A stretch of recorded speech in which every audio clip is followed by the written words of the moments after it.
بسم اللہ الرحمن الرحیم۔ شرجیل بن حسنہ۔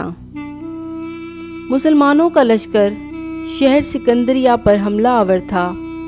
سکندریہ کا بادشاہ خود بھی اس جنگ میں موجود تھا۔ جنگ کے زبردست انتظامات کیے گئے تھے۔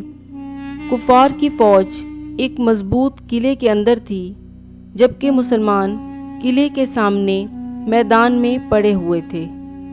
بہت دنوں تک جنگ ہوتی رہی، مگر کفار بوجہ قلعہ مغلوب نہ ہوئے اور نہ ہی انہیں کچھ نقصان پہنچا۔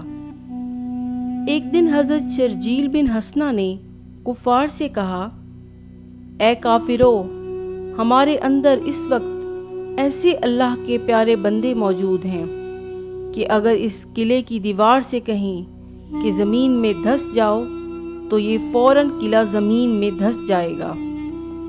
یہ فرماتے ہی آپ نے اپنا ہاتھ قلعے کی جانب اٹھایا اور منہ سے اللہ اکبر کا نعرہ مارا۔ ہاتھ سے قلعہ کی فصیل کو زمین میں دھس جانے کا اشارہ کیا۔